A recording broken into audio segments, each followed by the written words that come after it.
Kami dari kelompok 1 kelas 12M ingin melakukan wawancara kepada Kepala Desa Made. Perkenalkan, nama saya Nisa Fitri dari absen nomor 4. Saya Laila Karama dari absen 14. Saya Raisa Batul Abdullah dari absen 26. Saya Syifa Nafila Zara dari absen 31.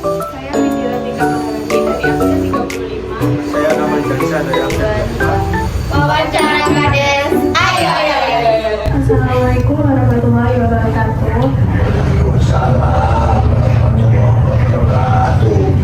Kami dari Sekolah Menengah Lamongan kelas 12M. Izinkan kami meminta waktunya Bapak sebentar untuk kami Untuk pertanyaan yang pertama, apa saja kegiatan gotong royong yang rutin dilaksanakan oleh warga di lingkungan RT Bapak dan bagaimana biasanya Bapak mengkoordinasikannya? Terima kasih. Yang jelas ya terima kasih atas kehadiran anak-anak sekalian. Ya terus terang saja gotong royong itu merupakan modal dalam rangka membangun desa dan lingkungan. Karena apa?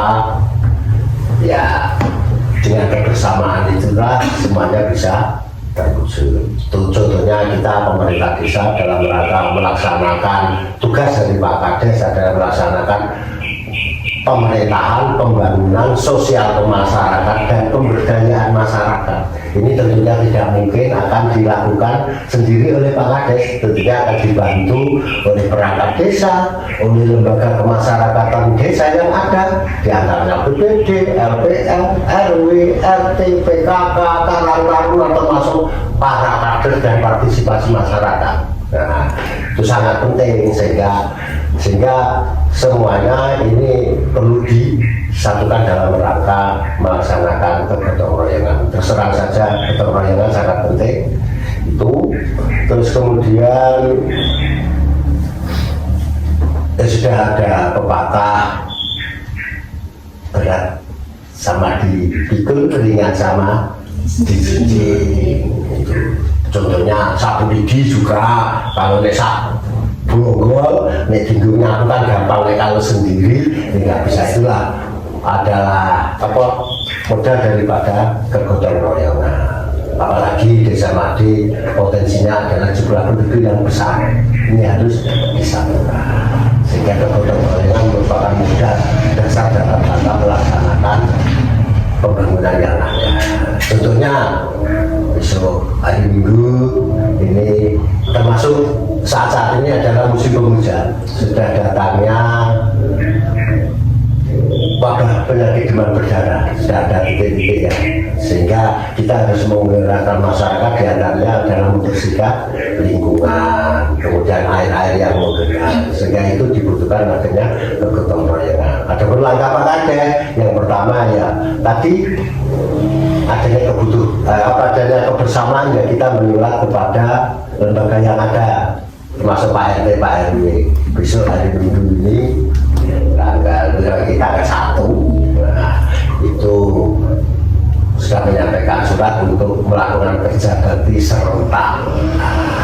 Dengan kerja bakti, dengan membersihkan lingkungan, dengan menjaga kesehatan, sehingga lingkungan kita menjadi bersih dan sebagai penangkal dalam rangka mencegah apa itu penyebaran nyamuk demam berdarah, termasuk kegotong royongan yang lain berarti sosial kemasyarakatan, ada punya gawe, ada apa itu kegotongan, termasuk jaga keamanan, kerja bakti lingkungan, membangun jalan dan sebagainya, itu membutuhkan aja kegotong royongan. Itulah bukti dengan kegotong royongan sekali lagi sebagai modal dalam rangka memupuk kebersamaan untuk membangun desa dan lingkungan.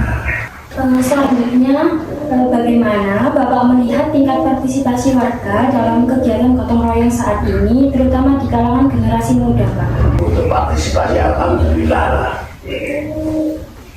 alhamdulillah masih kompak dengan adanya kebersamaan yang dibantu oleh lembaga kemasyarakatan desa yang ada di lingkungan masing-masing yang melalui itu, sehingga partisipasi masyarakat alhamdulillah, sehingga desa kita termasuk 7 tahun berturut-turut jadi desa mandiri, kemudian kemudian aman dan kondusif. Izin bertanya lagi nggak Pak? Boleh, Apa kendala utama yang sering dihadapi dalam mengajak warga untuk bergotong royong dan bagaimana cara Bapak mengatasi hal tersebut? ya kendala ini pasti ada. Maksudnya pola pikir manusia kan ada, tapi melalui pendekatan-pendekatan tertentu dengan komunikasi itu menjadikan kita bisa diterima untuk melaksanakan gotong royongan itu. Dan pendekatannya adalah komunikasi, memahami situasi yang ada di lingkungan masing-masing, terutama kerjasama dengan lembaga kemasyarakatan desa setempat.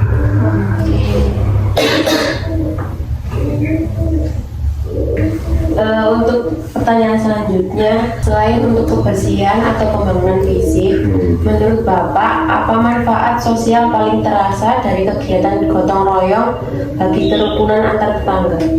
Ya, gotong royong tidak mesti harus fisik kan? Kemudian rasa ikut memiliki, rasa sebagai bagian daripada saudara, itu adalah juga merupakan bagian gotong royongan kan? Tidak harus angkat-angkat terus bukan, tapi kita putranya siapa harus kita bantu. Sosial kemasyarakatan itu juga penting, jadi saling membantu misalnya ada tetangga yang atau kita punya gawe membantu kan tidak mesti harus fisik. Ikut merasakan,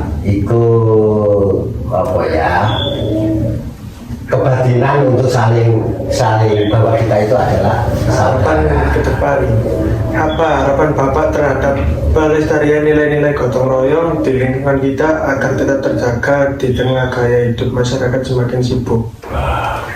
Harapan saya ya mudah-mudahan gotong royongan itu merupakan bagian dari kearifan lokal yang sudah dibangun oleh nenek moyang kita, saudara-saudara mbah kita. Gotong royongan sudah merupakan bagian dari kepribadian bangsa Indonesia kan sebenarnya itu.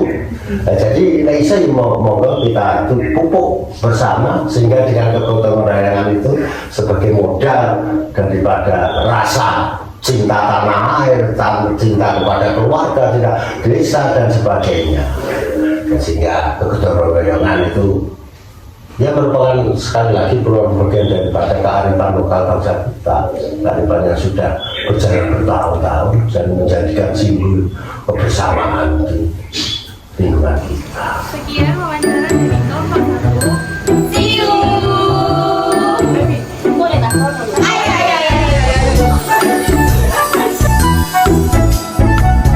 Saya menjadi sekarang hanya sebagai saksi.